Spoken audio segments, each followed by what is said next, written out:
Hello everyone, welcome back to our channel PWIT JAM and CSI NET. So CUT PG की जो response sheets हैं वो release हो चुके हैं, उसके साथ साथ आंसर की भी रिलीज हो चुकी है।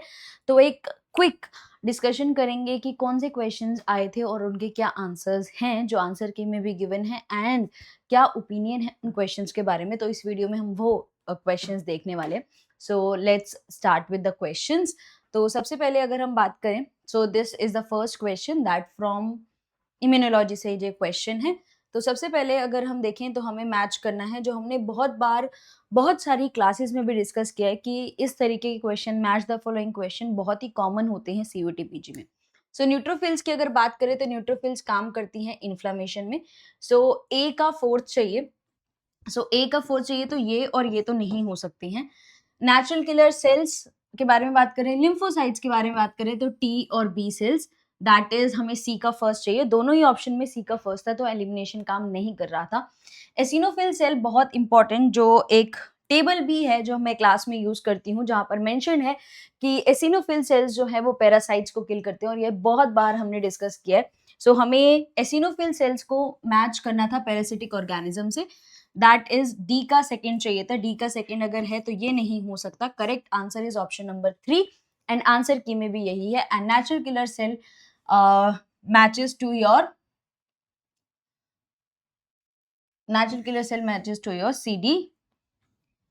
CD16 receptor. So option number 3 जो आंसर की में है, that is very correct answer. Which of the following is not a antibody mediated effector function? तो अगर हम बात करें, फेगोसाइटोसिस जो होता है ना, वो एक फेगोसाइट का सेल का फंक्शन होता है, और हमारी एंटीबॉडी एक प्रोटीन है। तो एंटीबॉडी फेगोसाइटोसिस नहीं कर सकती, ये मैच नहीं होता था। So opsonisation, that is antibody phagocytosis को बढ़ाती है, फेगोसाइटोसिस करती नहीं है। Activation of complement system, antibody dependent cell mediated cytotoxicity, and ये भी एक टेबल है, फिगर है, जो हम क्लास में यूज करते हैं to study functions of antibody. तो next question, lithophile is an organism that uses, very easy, lithophile relates to inorganic substances. तो इनऑर्गेनिक मॉलिक्यूल्स जो है वो आपके लिथोट्रॉप यूज करते हैं। So correct answer is option number 4। Features held in common by prokaryotic and eukaryotic cell, plasma membrane of similar construction. Yes, prokaryotes में भी lipid protein carbohydrates हैं, यूकैरियोट्स में भी लिपिड प्रोटीन कार्बोहाइड्रेट्स वाली plasma membrane है, तो ये सही है। Cytoskeleton filaments build of protein similar to actin and tubulin. उन्होंने क्या कहा कि एक्टिन और ट्यूबुलिन से सिमिलर होते हैं, ये नहीं कहा कि एक्टिन और ट्यूबुलिन जैसे ही होते हैं, एक्टिन और ट्यूबुलिन नहीं होते, एक्टिन और ट्यूबुलिन जैसे होते हैं। यस, ये भी बिल्कुल सही बात है। Division of cell into nucleus and cytoplasm, नहीं, हमें प्रोकैरियोटिक सेल में न्यूक्लियस नहीं मिलता। Ability to ingest particulate material by phagocytosis, prokaryotic cell में फेगोसाइटोसिस नहीं होता है। सो हमें बेसिकली इनकरेक्ट ऑप्शन सिलेक्ट करने थे, तो इनकरेक्ट ऑप्शन है C and D, option number 3। Answer की में भी 3 ही दिया हुआ है।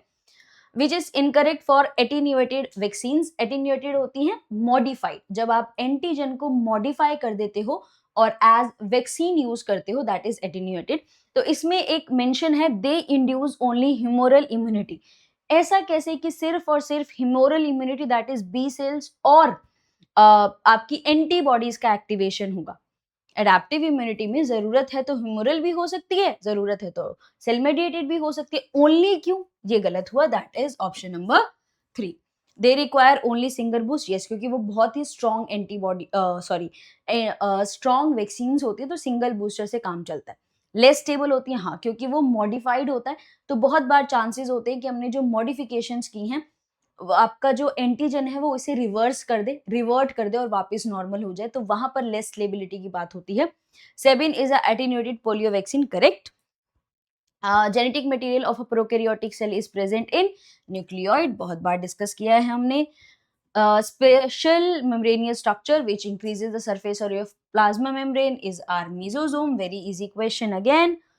विच of the following is an anatomical barrier, that is जो हमारी फर्स्ट लाइन ऑफ डिफेंस है, फर्स्ट लाइन ऑफ डिफेंस है, वो बैरियर्स बनाती है, सरफेस बैरियर बनाती है, एंटीजन को अंदर नहीं आने देती। तो उसमें से एनाटॉमिकल मींस एनाटॉमी का पार्ट कौन सा है, that is sebaceous glands, option number 4। Select the correct sequence of morphological changes occurring in apoptosis. Series में बताना है कि अपोप्टोसिस में क्या क्या स्टेप्स होते हैं। तो अगर हम ऑप्शंस में देखें तो ऑप्शन में ए और डी को फर्स्ट स्टेप माना गया। मेम्ब्रेन ब्लेबिंग फर्स्ट स्टेप हो सकता है। क्या अपोप्टोटिक बॉडीज बनना फर्स्ट स्टेप होता है? सारा अपोप्टोसिस के स्टेप्स हो जाते हैं, लास्ट में अपोप्टोटिक बॉडी बनती है, सबसे पहले तो नहीं। तो डी वालों को हटाया, तो सबसे पहले क्या बना? सबसे पहले मेम्ब्रेन ब्लेबिंग हुई, उसके बाद न्यूक्लियर फ्रेगमेंटेशन होगा, उसके बाद अपोप्टोटिक बॉडीज आएंगे एंड फाइनली फेगोसाइटोसिस होगा।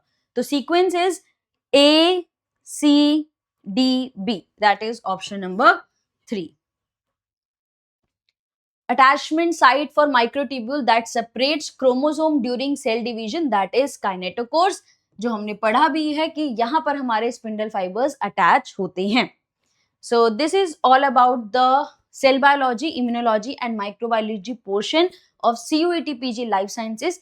कंटिन्यूइंग फॉरवर्ड आपको डिफरेंट फैकल्टीज अपने अपने पोर्शंस की डिटेलिंग जरूर बताएंगे। All the very best and thank you so much.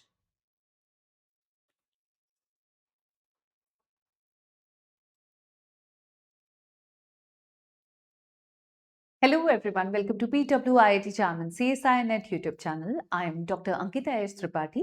बच्चों आपको पता है CUET PG जो प्रोविजनल आंसर की है वो रिलीज हो चुकी है। तो अब हम कंपेयर करते हैं, हम देखते हैं, कोशिश करते हैं क्वेश्चन पेपर को सॉल्व करने की और क्या हमारे आंसर्स मैच हो रहे हैं विद आंसर की, वो भी हम नोट करने की कोशिश करेंगे। और प्लस हम ये भी देखने की कोशिश करेंगे कि कहीं कोई ऐसा क्वेश्चन तो नहीं है जिसमें हम ऑब्जेक्शन रेज कर सके। अगर हमें सारे मैच होते हुए दिखेंगे बच्चों तो वेल एंड गुड है, और कहीं अगर स्कोप होगा कि हम ऑब्जेक्शन रेज कर सकते हैं तो हम वो भी चेक कर लेंगे। चलिए पेपर सॉल्व करते हैं। और आप जानते हैं मैं मॉलिक्यूलर बायोलॉजी, प्लांट फिजियो से डील करती हूँ बच्चों, तो मैं उसी से रिलेटेड क्वेश्चंस को अभी यहाँ पे सॉल्व करने की कोशिश करूंगी। आप भी बताइएगा कि आंसर्स आपके और हमारे दोनों मैच कर रहे हैं, और आपने ऑलरेडी आई नो कि आंसर की से वैसे भी मैच कर लिया होगा। फिर भी हम एक बार देखते हैं पेपर सॉल्व करके कि क्या है, क्या आंसर्स हैं। ठीक है, चलिए शुरू करते हैं। सबसे पहले क्वेश्चन पे आते हैं। आप ये देख सकते हो बच्चों, यहाँ पे आपको लिस्ट 1 को लिस्ट 2 से कंपेयर करना है, मैच करना है। तो आप यहाँ पे देखो, इंट्रॉन को क्या कहा जाता है, हमने हमेशा पढ़ा है ना। अब बहुत सारे क्वेश्चंस इसी से रिलेटेड हैं भी, नीचे मैं आपको दिखाऊंगी भी। तो इंट्रॉन को आप क्या बोलते हो? Non coding sequence. एक्सॉन को आप क्या बोलते हो? Coding sequences. अब बात रही आपके यहाँ पे कोर हिस्टोन्स और लिंकर हिस्टोन्स के बारे में पूछा गया है। आप जानते हैं कि जब हम क्लास में जीनोम ऑर्गेनाइजेशन पढ़ रही थी तो आपने क्लियरली वहां पे देखा है जो हमारा कोर हिस्टोन बनाता है या न्यूक्लियोसोम बनाता है, उसमें आप देख सकते हैं कितने जो हिस्टोन का ऑक्टेमा बनाता है, कोर हिस्टोन बोलते हैं जिसे, या न्यूक्लियोसोम कोर बोलते हैं जिसे। वहां पे 1.65 टर्न्स होते हैं डीएनए के, जो टोटली आपके कितने 147 बेस पेयर बनाता है। तो ये आपका कोर हिस्टोन हो गया। उसके अलावा आपका लिंकर हिस्टोन क्या होता है, पीछे वाली इमेज में आप देखेंगे लिंकर हिस्टोन प्रोटीन आप किसको बोलते हो? H1 लिंकर, इसको H1 हिस्टोन प्रोटीन को आप H1 लिंकर हिस्टोन प्रोटीन बोलते हैं। ठीक है, तो हमारा आंसर अब जो हमने पढ़ा है उसके अकॉर्डिंग देख सकते हो आप। इंट्रॉन क्या है? इंट्रॉन है आपके non coding sequence.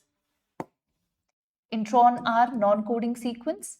Core histone आपका 147 बेस पेयर का होता है। एक्सॉन आपका कोडिंग सीक्वेंस है। ठीक है, दिस इज 3। और लिंकर हिस्टोन आपका, जब कोर हिस्टोन के साथ लिंकर हिस्टोन भी ऐड हो जाता है तो लिंकर हिस्टोन अपने साथ कितने बेस पेयर अप्रोक्सीमेटली ले लेता है बच्चों? लगभग 10 से 20 बेस पेयर्स ऑफ डीएनए वो अपने साथ लेके रखता है, तब उसके साथ बाइंड करता है। तो जब आप 147 में प्लस 10 या 20 बेस पेयर आप कर लेंगे तो आपको अप्रोक्सीमेटली 166 बेस पेयर का एक वो मिलता है, मास मिलता है। इसीलिए यहाँ पे क्या आएगा? Linker histone protein 2। तो हमारा सीक्वेंस क्या है? 4, 3, 1 एंड 2। तो करेक्ट आंसर क्या है? 4, 3, 1 और 2। चलिए नेक्स्ट क्वेश्चन पे बढ़ते हैं। नेक्स्ट क्वेश्चन है टीलोमेरेज के बारे में। आपने देखा होगा मैंने बार बार वाईटी सेशंस में टीलोमेरेज के बारे में बताया है बच्चों, और वैसे भी मैंने आपको टीलोमेरिक एंजाइम या टीलोमियर्स क्या होते हैं उसके बारे में बता रखा है। अगर आप यहाँ पे देखेंगे, आपसे पूछा था select the correct options for telomerase enzyme. क्योंकि एंजाइम की बात है तो एंजाइम क्या है? रिवर्स ट्रांसक्रिप्टेज टाइप एंजाइम होता है। टीलोमेरेज के पास 2 एक्टिविटी होती है, उसके पास रिवर्स ट्रांसक्रिप्टेज एक्टिविटी होती है और साथ ही साथ उसका खुद का आरएनए टेम्पलेट होता है। अब आप यहाँ पे देखिए, मेजरली प्रेजेंट होता है जर्मलाइन सेल्स में, एड रिपीट करता है 5 to 20 kb लेंथ क्यों? क्योंकि टीलोमेरेज का काम होता है टीलोमेरिक एंड्स बनाना। तो टीलोमेरिक एंड्स कितने होते हैं? हेक्सामेरिक सीक्वेंस होता है जो रिपीटेडली रिपीट होता रहता है, लगभग 20 kb तक का। तो उसी के हिसाब से लेंथ दे रखी है, बट इसमें जनरलाइज कर दिया है एक पॉलीमरेज है करके टीलोमेरेज। टीलोमेरेज आप जब रिवर्स ट्रांसक्रिप्टेज के लिए बोलते हो तो आप क्या बोलते हो? आरएनए डिपेंडेंट डीएनए पॉलीमरेज करके बोलते हो जरूर, लेकिन यहाँ पे स्पेसिफाई नहीं किया गया है कि ऐसा पॉलीमरेज है। तो आपके जो पॉइंट्स हैं ए, बी और सी, तीनों की तीनों सही हैं बच्चों। आप यहाँ पे ना ये चीज कितने रिपीट्स वाला है वो एक सेक्शन टीलोमेयर का जो क्वेश्चन आया था उसमें भी देखेंगे। तो क्वेश्चन में ए, बी और सी आपका सही है, डी आप इसमें इंक्लूड नहीं करोगे क्योंकि जनरलाइज कर दिया गया है। अब आप ये देखिए, ये हम क्लास में पढ़ रहे थे तब मैंने आपको बताया था कि ये क्या करता है, इस एंजाइम के पास खुद का आरएनए टेम्पलेट है और रिवर्स ट्रांसक्रिप्टेज एंजाइम एक्टिविटी होती है इस एंजाइम में। अब आते हैं, आपको याद है मैं बार बार जब आपको वो करवा रही थी, वाईटी में सेशंस करवा रही थी, तो मैंने आपको बहुत बहुत बहुत ज्यादा जोर डालते हुए बोला था कि जो एंटीबायोटिक्स होते हैं वो बहुत इंपॉर्टेंट होते हैं। किसके लिए? सीयूटी पीजी के लिए भी है, आपके आईआईटी जैम के लिए भी है, और गैट बी में तो बहुत ज्यादा क्वेश्चन इनसे पूछे जाते हैं। अगर आप यहाँ पे देखेंगे टेट्रासाइक्लिन, टेट्रासाइक्लिन क्या करता है?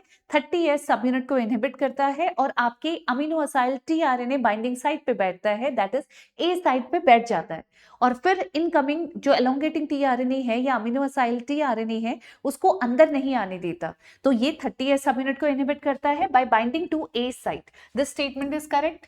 क्लोरमफेनिकॉल क्या है? मैंने आपसे बोला था क्लोरमफेनिकॉल, इराइथ्रोमाइसिन, दो ऐसे एंटीबायोटिक हैं जो प्रोकैरियोट में प्रोटीन सिंथेसिस को इनहिबिट करते हैं, और क्लोरमफेनिकॉल और इराइथ्रोमाइसिन दोनों ही लार्ज सब यूनिट को इनहिबिट करते हैं। क्लोरमफेनिकॉल का काम पेप्टाइडल ट्रांसफेरेज एक्टिविटी को इनहिबिट करना, इराइथ्रोमाइसिन ट्रांसलोकेशन को इनहिबिट करता है प्लस पेप्टाइड बॉन्ड फॉर्मेशन को भी इनहिबिट करता है। तो क्लोरमफेनिकॉल के लिए तो क्लियरली लिखा है कि ये 50S सब यूनिट से बाइंड करता है, विच इज ट्रू। लेकिन जब आप इराइथ्रोमाइसिन की बात करते हैं तो इराइथ्रोमाइसिन प्रोटीन सिंथेसिस को भले ही रोकता है लेकिन 30S सब यूनिट से उसका लेना देना नहीं होता। So C statement is wrong. फिर हम बात करते हैं, जो मैंने आपको बताया था, स्ट्रेप्टोमाइसिन हो, जेंटामाइसिन हो या कैनामाइसिन हो, तीनों के तीनों 30S सब यूनिट को इनहिबिट करते हैं।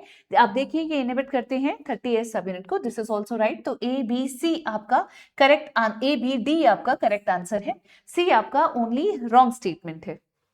आप देखेंगे क्लास में मैंने टेट्रासाइक्लिन, जेंटामाइसिन, आपके क्लोरमफेनिकॉल, इराइथ्रोमाइसिन, इन सब के बारे में चार्ट आपको प्रोवाइड किया था। इसके बाद आते हैं स्टेप्स इन्वॉल्व्ड इन ट्रांसलेशन। जब हम ट्रांसलेशन पढ़ते हैं बच्चों, आपने पढ़ा होगा, बैच में भी आपने देखा होगा, ट्रांसलेशन में आप सबसे पहले क्या पढ़ते हैं? What are the machinery, machinery कौन सी रिक्वायर्ड होती है ट्रांसलेशन को करवाने के लिए। तो जब आप मशीनरी देखते हैं, आपको एमआरएनए चाहिए, आपको टीआरएनए चाहिए, आपको राइबोसोम चाहिए। फिर हम आते हैं प्रोटीन सिंथेसिस पे। तो प्रोटीन सिंथेसिस से पहले हम एक इंपॉर्टेंट एंजाइम को पढ़ते हैं जिसका नाम है amino acyl tRNA synthetase enzyme. ये एंजाइम सबसे पहले इसलिए इंपॉर्टेंट है बिकॉज जब तक ये अमीनो एसिड को एक्टिवेट नहीं करेगा, टीआरएनए को चार्ज नहीं करेगा, तब तक प्रोटीन सिंथेसिस के टाइम पे आप टीआरएनए, चार्ज्ड टीआरएनए को अंदर नहीं भेज पाओगे, प्रोटीन सिंथेसिस नहीं करवा पाओगे। ये हमने सीक्वेंस पढ़ा है। तो अब आप यहाँ पे देखिए, सबसे पहले क्या होता है? सबसे पहले होता है एक्टिवेशन अमीनो एसिड का, फिर उसको लिंक किया जाता है टीआरएनए के साथ, टीआरएनए को चार्ज किया जाता है। चार्ज करने के बाद आप क्या करते हैं? फॉर्मेशन करते हैं पेप्टाइड बॉन्ड का, क्योंकि फिर प्रोटीन सिंथेसिस स्टार्ट होता है। एंड अल्टीमेटली जब पूरा प्रोटीन सिंथेसिस कंप्लीट हो जाता है, स्टॉप कोडॉन पे राइबोसोम पहुंच जाता है, तो जो पॉलीपेप्टाइड चेन अभी तक आपने सिंथेसाइज की थी, आप उसको रिलीज कर देते हैं। तो फोर्थ आपका क्या है? ये। तो करेक्ट सीरीज जो होगी आपकी वो कैसी होगी? 3 1 4 2, दैट इज ए, सबसे पहले होगी ए, नहीं, सबसे पहले होगा बी, फिर होगा 2, that is B D A और सी। बी डी ए सी आपका करेक्ट आंसर होना चाहिए, बी डी ए और सी। ठीक है, तो बी डी ए सी आपका करेक्ट आंसर है, ये है हमारा करेक्ट आंसर। अब बात करते हैं रिपीटेड सीक्वेंस। जो आपको सीक्वेंस दे रखा है ह्यूमन का, in humans is present at, ये कहाँ पे आपको ये वाला सीक्वेंस देखने के लिए मिलता है बच्चों? जनरली ये वाला जो सीक्वेंस होता है ये आपको मिलता है किसमें? TTA-GGG, TTA-GGC, इस तरीके के सीक्वेंस आपको मिलते हैं टीलोमेरिक डीएनए के केस में। तो यहाँ पे करेक्ट आंसर क्या है आपका? टीलोमियर है। चलिए अब इसके बाद बात करते हैं म्यूटेशन और रेप्लिकेशन एरर। जब मैं आपको बैच में म्यूटेशन पढ़ा रही थी बच्चों, तो मैंने क्लियरली आपको एक चार्ट प्रोवाइड किया था, आपको याद होगा। इस तरीके का एक समरी चार्ट दिया था डीएनए डैमेज रिपेयर सिस्टम में। तो यहाँ पे क्लियरली लिखा है रेप्लिकेशन एरर के लिए क्या होता है, बेस मिसमैच हो जाए तो कौन सा सिस्टम एक्टिवेट होता है, मिसमैच डीएनए रिपेयर सिस्टम या फिर मिसमैच मीडिएटेड रिपेयर सिस्टम। और ये रिपेयर सिस्टम आपका जनरली डीएनए जो एरर्स होते हैं, उस रेप्लिकेशन जो एरर्स होते हैं उसके लिए होता है। और म्यूटेशन का केस में क्या होगा बच्चों, आपका बेस एक्सेशन हो गया, न्यूक्लियोटाइड एक्सेशन, मिसमैच रिपेयर, ये सारे के सारे आपके म्यूटेशन के केस को ही रिपेयर करने का काम करते हैं। यहाँ पे जो सिंगल ब्रेक रिपेयर लिखा हुआ है, तो सिंगल ब्रेक रिपेयर अगर देखा जाए तो वो होमोलोगस रिकॉम्बिनेशन हो गया, या फिर आपका डबल, जब से आपने डबल स्ट्रैंड ब्रेक रिपेयर तो पढ़ा है जिसमें आप होमोलोगस और या नॉन होमोलोगस एंड जॉइनिंग करते हैं, लेकिन कभी कभी जब सिंगल स्ट्रैंड ब्रेक रिपेयर होता है तो रिकॉम्बिनेशनल रिपेयर सिस्टम भी आप यूज करते हैं। दैट्स वाई इसका जो करेक्ट आंसर होगा वो क्या होगा, A B and C only. ठीक है, अब आते हैं नेक्स्ट क्वेश्चन पे।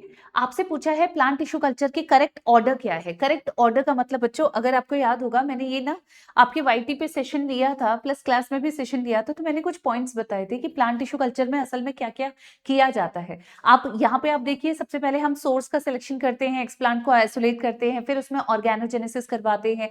ऑर्गेनोजेनेसिस करवाने के बाद जब वो थोड़ा बड़ा हो जाता है तो अल्टीमेटली हम उसको फील्ड ट्रांसफर कर देते हैं एक्लेमेटाइजेशन से। तो अगर आप यहाँ पे देखेंगे, आप जब प्रोसेस स्टार्ट करते हैं तो प्रोसेस स्टार्ट करने पे आपको क्या करना होता है, आप करते हैं, आप मीडिया का सिलेक्शन करते हैं। मीडिया का सिलेक्शन करने के बाद आप एक्सप्लांट का स्टेरिलाइजेशन करते हैं। फिर स्टेरिलाइजेशन करने के बाद आप इनोक्यूलेशन करते हैं। तो आपने क्या किया, BAD से स्टार्ट किया। अगर आप देखेंगे तो BAD, फिर आप एक्सेशन करते हैं रीजेनरेटेड रूट्स का, और फिर एक्लेमेटाइजेशन करते हैं E। तो this is the correct answer, BADCE आपका करेक्ट आंसर है इस केस का। ठीक है, अब आते हैं हम लोग, the process of transcription in prokaryotes और यूकैरियोट्स डिफर बाय, किसमें डिफरेंस आता है। अब अगर आपने क्लास में पढ़ा होगा, in eukaryotes there are 3 different types of RNA polymerase, हमने पढ़ा है क्लास में, राइट, कि हमारे पास कितने टाइप के आरएनए होते हैं बच्चों। आप देखिए, यूकैरियोट्स में 3 डिफरेंट टाइप के आरएनएस होते हैं हमारे, ठीक है, जो आपके मेजर आरआरएनए या टीआरएनए या एमआरएनए को सिंथेसाइज करने में काम करते हैं। यूकैरियोट्स में जो प्राइमरी ट्रांसक्रिप्ट होता है उसमें एक्सॉन और इंट्रॉन होता है, बिल्कुल। अगर आप देखेंगे एमआरएनए, जब मैं आपको स्प्लाइसिंग पढ़ा रही थी, तो ये एमआरएनए का स्ट्रक्चर है जिसमें एक्सॉन और इंट्रॉन दोनों होते हैं। दिस इज बेसिकली वो नाइव एमआरएनए होता है जिसको आप फर्दर मैच्योर एमआरएनए में कन्वर्ट करती हैं, राइट। तो ये वाला स्टेटमेंट भी बिल्कुल सही है, दोनों स्टेटमेंट आपके बिल्कुल सही है। अब आते हैं प्रोकैरियोट्स में, a single DNA dependent DNA polymer is involved, which is wrong. क्यों? क्योंकि अगर आपने डीएनए रेप्लिकेशन का प्रोसेस पढ़ा तो डीएनए पॉल 3 मेन एंजाइम जरूर है, लेकिन लास्ट में प्राइमर को रिमूव करना और छोटे छोटे गैप्स को फिल करने का काम डीएनए पॉल 1 करता है। तो सोलली आपका डीएनए पॉल 3 ही नहीं इन्वॉल्व होता, so C is wrong. In prokaryotes mRNA में, आप जानते हैं प्रोकैरियोट्स में हम जनरली मान के चलते हैं जो एमआरएनए है उसमें इंट्रॉन्स नहीं प्रेजेंट होते। तो अगर एमआरएनए में इंट्रॉन्स नहीं प्रेजेंट तो उसकी प्रोसेसिंग की जरूरत नहीं है उस सेंस में। और प्लस ना कैपिंग ना टेलिंग जरूरत होती है। क्यों? क्योंकि एमआरएनए आपका जो बनना होता है वो कहाँ बन रहा है, साइटोसोल में। प्रोटीन सिंथेसिस आपका, क्योंकि कपल्ड होते हैं ट्रांसक्रिप्शन एंड ट्रांसलेशन, जितना बना पीछे से आपका आरएनए, ये प्रोटीन सिंथेसिस स्टार्ट हो जाता है। दैट्स वाई वहां पे कोई नीड नहीं होती आरएनए प्रोसेसिंग की। सो दिस इज ऑल्सो राइट। तो ABD आपका करेक्ट आंसर है इस क्वेश्चन का। फिर आते हैं बच्चों आगे। अब आप यहाँ पे देखिए, ये म्यूटेशन का केस है। म्यूटेशन में जनरली जब ट्रांसलोकेशन है तो ट्रांसलोकेशन की वजह से बुर्किट्स लिम्फोमा कैंसर होता है। मोनोजेनिक डिसऑर्डर कलर ब्लाइंडनेस का ऑर्डर है। डुप्लीकेशन चैरॉट मैरी टूथ डिजीज को कॉज करता है, और टर्नर सिंड्रोम 45X कॉज करता है। तो आप यहाँ पे देख सकते हैं इसका ऑर्डर होना चाहिए 4, 3, 1 एंड 2। तो 4, 3, 1 और 2, 4, 3, 1 और 2 इसका करेक्ट आंसर है। फोटोकेमिकल रिएक्शन और फोटोसिंथेसिस, हम जानते हैं दो तरीके के फोटोसिंथेसिस में 2 तरीके की रिएक्शंस होती हैं, लाइट रिएक्शन और डार्क रिएक्शन। डार्क रिएक्शन होती है स्ट्रोमा में, तो स्ट्रोमा में तो आपकी डार्क रिएक्शन हो गई। आपसे पूछा है लाइट रिएक्शन कहाँ होती है, जहां पे एटीपी केमिकल जनरेट होते हैं, तो आप जानते हैं ग्रेना में हमारी फोटोकेमिकल रिएक्शन होती है, लाइट रिएक्शंस होती हैं। तो इसका करेक्ट आंसर क्या है बच्चों? इसका correct answer is 3rd।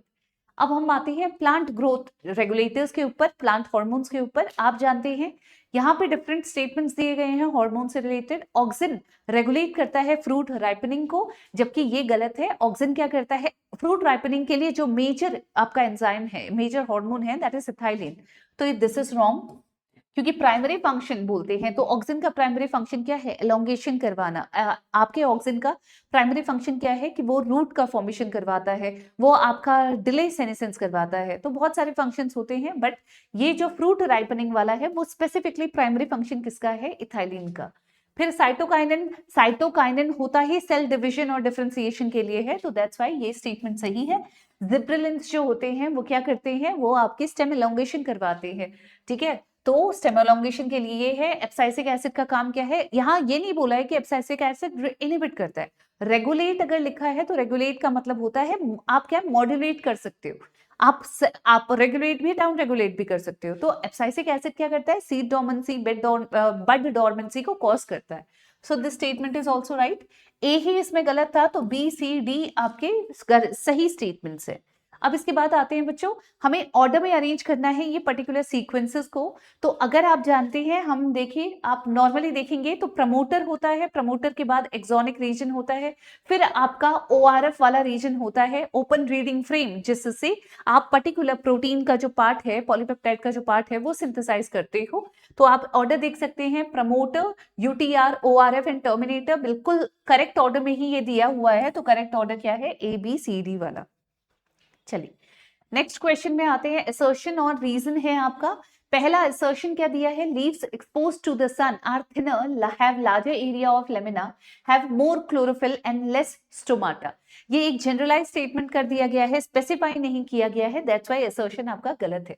Plant become structurally and physiologically adopted to the amount of solar radiation received, ये बिल्कुल परफेक्ट आपका स्टेटमेंट है। रीजन जो दिया है वो बिल्कुल सही है, क्योंकि depending upon the demand, depending upon the intensity of solar radiation की कितना एक प्लांट रिसीव कर रहा है, उसके हिसाब से प्लांट क्या करता है, अपने आप को अडेप्ट करता है, मॉडिफाई करता है, अपने अंदर मॉडिफिकेशंस लाता है। तो पहला वाला जो असर्शन है दैट इज रॉन्ग, लेकिन जो रीजन दिया है दैट इज करेक्ट।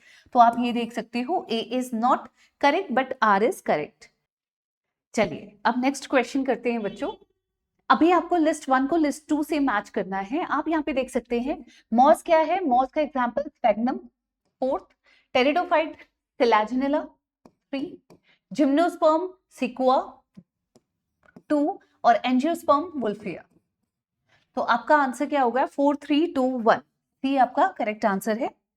चलिए select the correct order of steps involved in nitrogen fixation by microbes. जब नाइट्रोजन फिक्सेशन हम करते हैं, आप जानते हैं हमारे पास अमोनिफिकेशन होता है, फिर नाइट्राइट फॉर्मेशन होता है, फिर निट्रिफिकेशन होता है, फिर डिनिट्रिफिकेशन होता है। तो इसका करेक्ट ऑर्डर क्या होगा बच्चों, इसका करेक्ट ऑर्डर होगा C D E A and B, C D E A B. इसका भी करेक्ट आंसर क्या होगा बच्चों, 3rd इसका करेक्ट आंसर होगा, क्योंकि डी ई ए बी तो बिल्कुल करेक्ट ऑर्डर है।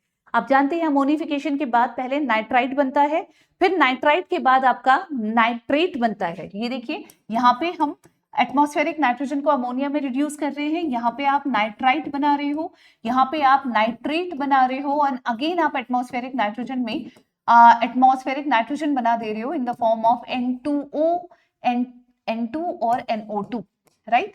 तो ये आपका करेक्ट ऑर्डर है। इसके बाद बात करते हैं डीएनए पॉलीमरेज डेल्टा यूकैरियोट्स में किस में इन्वॉल्व होता है, लैगिंग स्ट्रैंड सिंथेसिस में। तो हमारा ये क्या करता है, अगर आपसे डेल्टा पूछा है तो लैगिंग, अगर आपसे एप्सिलॉन पूछा होता तो लीडिंग होता। माइटोकॉन्ड्रियल डीएनए आप जानते हैं गामा डीएनए पॉल गामा करता है, और synthesis of RNA primer, RNA primer का सिंथेसिस अगर यूकैरियोट्स स्पेसिफिकली बोला गया है तो पॉल अल्फा करता है। तो ये डिफरेंट डिफरेंट आपके क्या है बच्चों, डिफरेंट डिफरेंट डीएनए पॉलीमरेज हैं जो काम करते हैं। इसका करेक्ट आंसर इज 4th। ये आप देख सकते हैं, क्लास में भी हम लोगों ने यहाँ पे पढ़ा था कि DNA pol delta lagging strand synthesis करता है। अब वापस असर्शन और रीजंस आए हैं। The amino acid sequence of histone H3H4 are not highly conserved. जबकि अगर आपको पता है, हिस्टोन के एक चार्ट मैंने आपको प्रोवाइड किया था जिसमें H3 और H4 हाईली कंजर्व्ड होते हैं, सबसे ज्यादा वेरिएबल H1 होता है, और H2A H2B आपके मॉडरेटली वो होते हैं, क्या होते हैं, कंजर्व्ड बोल सकते हो। तो ये आपका सीरीज था। तो पहला वाला ऑप्शन जो यहाँ पे असर्शन के फॉर्म में दिया है दैट इज रॉन्ग। और उसके बाद लिखा है nearly all the amino acid in a histone molecule are engaged in an interaction with either DNA और another histone. This is true, क्योंकि मैक्सिमम जो आपके अमाइनो एसिड्स होते हैं वो या तो आपस में एक दूसरे के साथ इंटरैक्ट कर रहे होते हैं या फिर डीएनए के साथ कर रहे होते हैं। तो अगेन इसका करेक्ट आंसर क्या है बच्चों? A is not correct but R is correct. फिर आते हैं Barr body. Barr body heterochromatin का एग्जाम्पल है, और हेट्रोक्रोमैटिन भी कैसे हेट्रोक्रोमैटिन का? फैकल्टेटिव हेट्रोक्रोमैटिन का। सो this is also correct. Third, अब जेनेटिक मटेरियल प्रोकैरियोटिक सेल का, आप जानते हैं ना प्रोकैरियोटिक सेल्स कैसे सेल्स होते हैं जिनमें ट्रू अनडिफाइंड आपका न्यूक्लियस प्रेजेंट नहीं होता, एक अनडिफाइंड ऐसा एक रीजन होता है साइटोप्लाज्म में जहां पे आपका क्रोमोसोम कन्फाइंड रहता है, जिसको आप न्यूक्लियोइड बोलते हो, राइट? तो ये आपका करेक्ट आंसर है। आप देख सकते हैं हमने लिखा था डबल स्ट्रैंडेड सर्कुलर डीएनए जो है वो एक सेंट्रल रीजन में प्रेजेंट होता है साइटोप्लाज्म के, जिसको आप न्यूक्लियोइड बोलते हो, राइट? चलिए दैट्स ऑल बच्चों, ये थे आपके क्वेश्चंस जो सीयूटी पीजी में आए थे, और ऑलमोस्ट मेरे ख्याल से सभी के रिजल्ट्स जो सबके आंसर्स थे वो कहीं ना कहीं आपके आंसर के साथ मैच कर ही रहे हैं। तो हमें तो यहाँ पे कोई ऑब्जेक्शन करने के लिए कोई क्वेश्चन नहीं मिला, बट आप अदर उसमें भी देख सकते हैं जो अदर पार्ट्स होंगे सीयूटी पीजी के सेक्शन के, जिसमें बायोकेम वाला पोर्शन होगा या जूओ वाला पोर्शन होगा, उसमें देख सकते हैं आप लोग कि क्या कोई ऐसा क्वेश्चन है जो आंसर की से मैच नहीं कर रहा है। That's all, thank you so much.